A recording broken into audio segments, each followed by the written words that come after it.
Good morning. My name is Debbie Pyatt. I'm a fitness and wellness specialist too with Memorial Health System. This is our Move series. We've been out there for over 3 years posting these videos to give you motivation, to give you something to do at home or even go into the gym and do when you're just frustrated and you don't know what else to do. Remember, if you're not seeing change in the gym or even in your home workouts, it's because the body adapts to what you're doing. So you've got to change it up. Estimation is about every 12 weeks, every 3 months, give or take a week on either side of that. You always do the same thing, your body has adapted and you're not going to continue to see change. It's about quality of life, so it depends what your goals are. Please do not mimic the workouts that somebody else is doing in the gym because their goal might not be the same as yours. I get that all the time in the gym. People are like, well, I'm going to do what they're doing. But your goals are not their goals. There is a method, there's a plan, there's a vision, there's a path you got to walk to get to your goals. Today, I'm going to give you some ab exercises. Now, people are all the time asking us, how do I get rid of this? Well, that's a big question there that I can give you lots of answers to.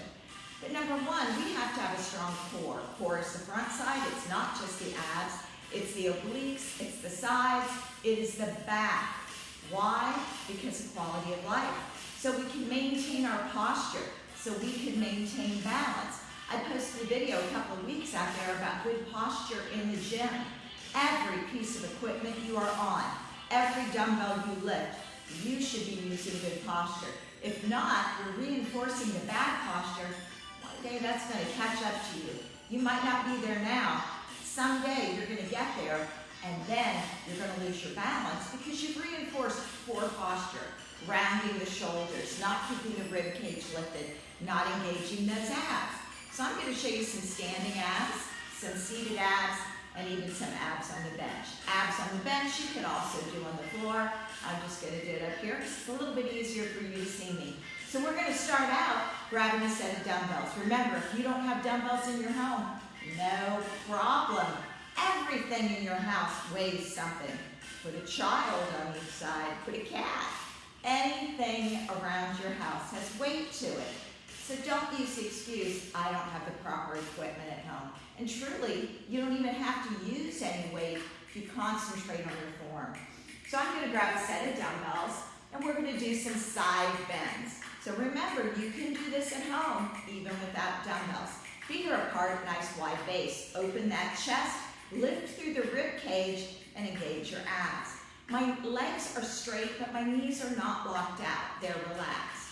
And I go side, side, side, side. Now notice I'm not going quickly side to side.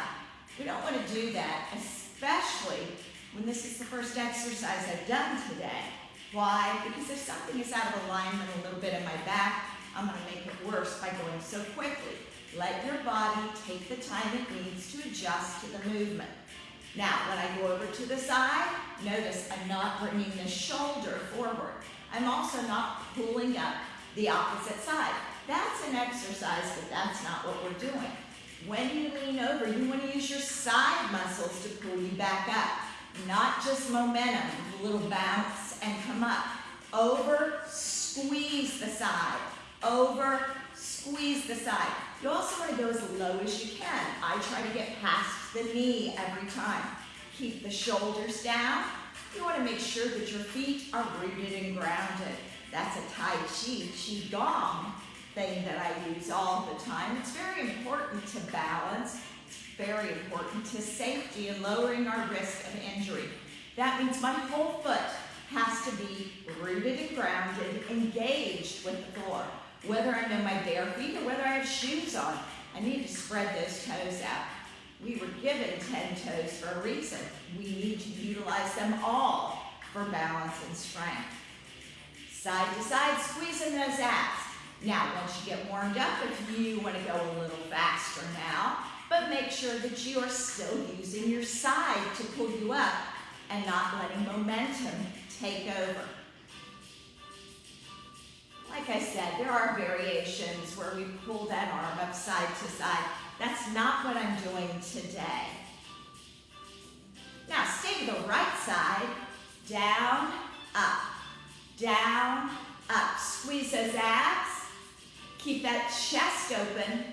Don't roll that left shoulder around. Keep it pushed open.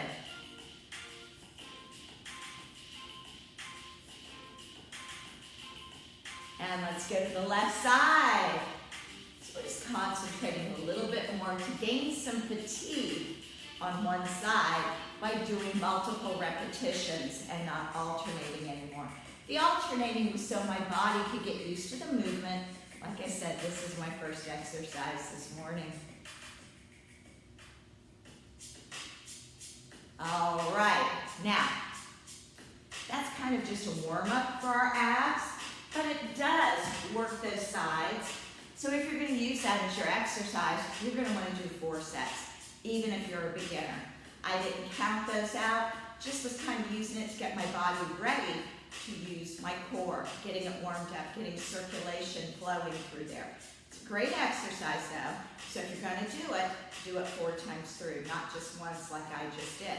All right, now I'm going to show you some seated exercises.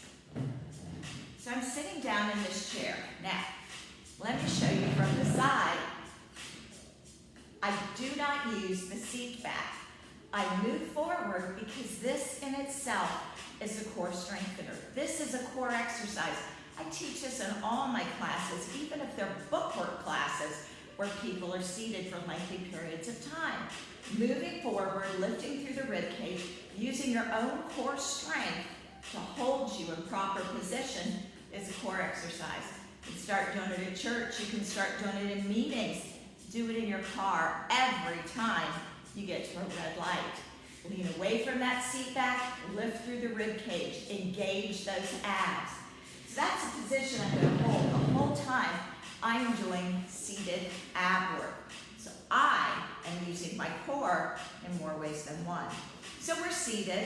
We're going to raise those arms up, take that knee, twist that elbow around. Side to side. Chair's a little creaky, so if you hear that, it's not my bones, it's the chair. Twist side to side. Now this is working my obliques, so this is what's strengthening along my waistline, the love handle area. Now, if I want a little bit of an arm workout here, I could hold dumbbells up here. It's not really doing that much more for my abs, but it is strengthening my arms to hold that up there. All right, now, still scooting forward, I drop my hands to the side.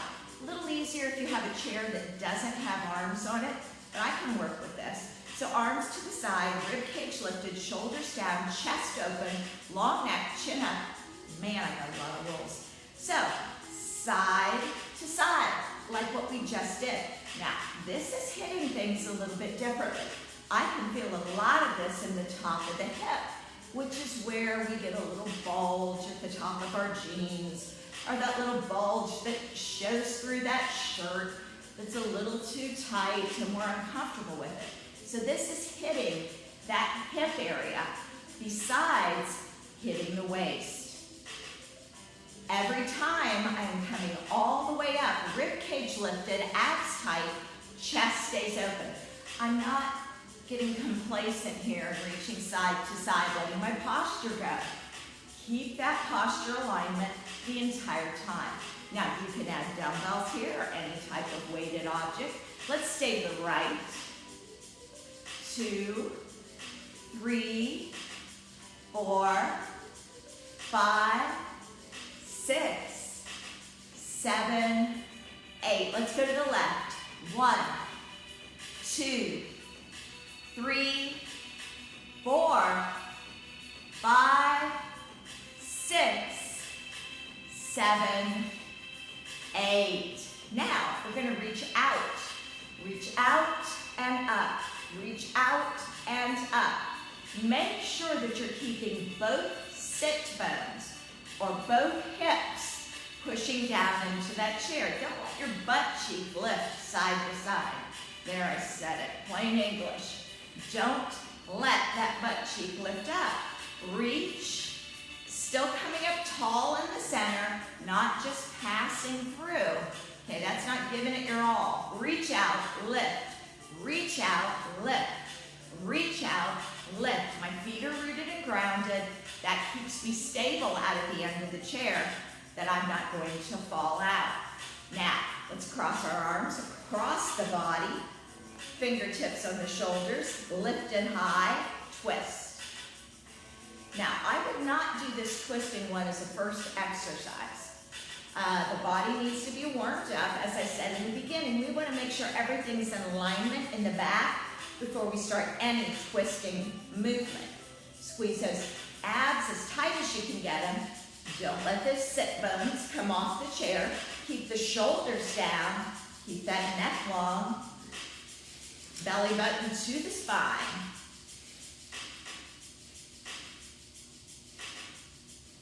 Keep going. Feet stay flat on the floor. Notice my knees are not twisting side to side as I'm doing this movement. My knees are staying in place. All right, now we're going to move to the bench. Like I said, you can do this on the floor. If you have a mat, you have a soft rug to lie on. I will not lay on a wooden floor. I'm going to move the chair out of the way. If you have a bench, that's awesome. Being elevated gives you a little bit more of a workout because I'm able to lower the leg lower than the level of the bench. That's going to engage those low abs more. All right, so I'm going to lie back, fingertips, base of the skull, top of the neck, feet flat on the floor, and crunch. Crunch. Now, I know back in the day we did the full sit-ups, and I'm not saying that those aren't a good exercise, but just know that the first 30 degrees that you come up on that full crunch, if you're coming all the way up to a fully seated position, that's the only part where you're working your abs. After that, you're engaging hip flexors. So I want to work my abs, not my hip flexors. So I only need to go to a crunch position.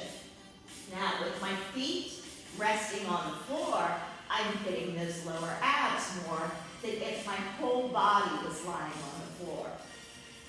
Remember to squeeze your buns and your abs every time you come up. Don't get complacent. Don't be thinking about groceries or cleaning the house or getting off for work.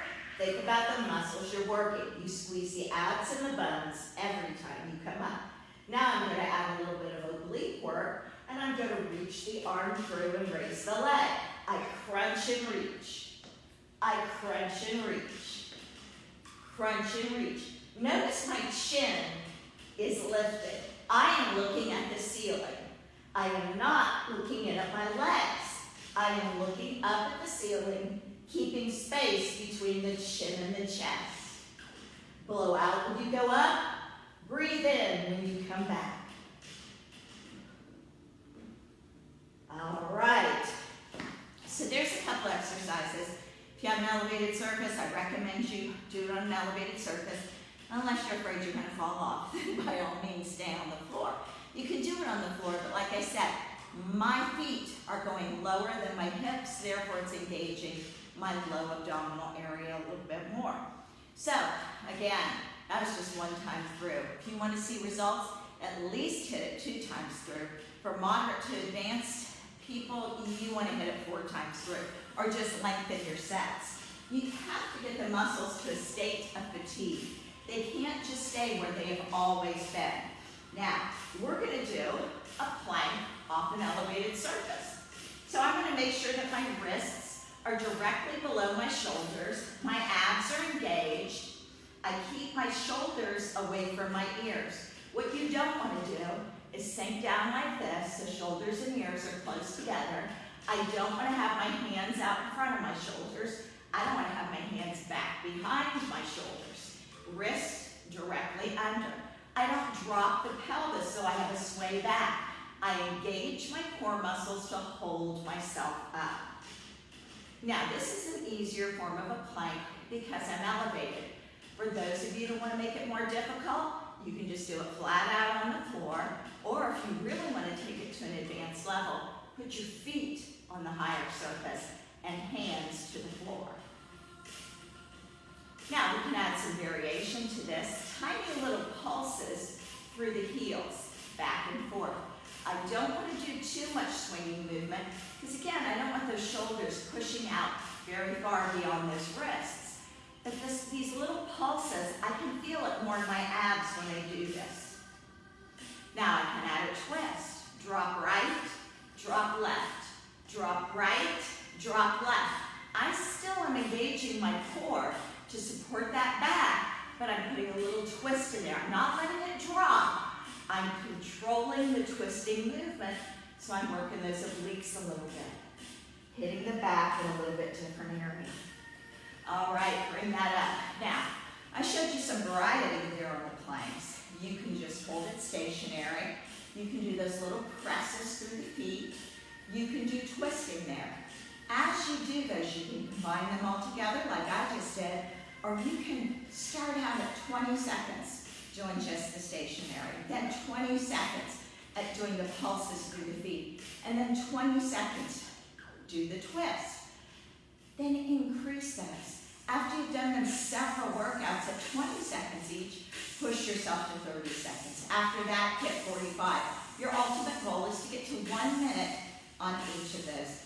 Not only are your abs going to look better, and you're going to feel better about you when you look in the mirror, but you're going to have quality of life. We're strengthening that core, which is going to help keep you away from back surgeries, but it also is going to help you to maintain balance as you move forward in life. I hope you enjoyed this today. Again, my name is Debbie Pyatt. I'm a fitness and wellness specialist too.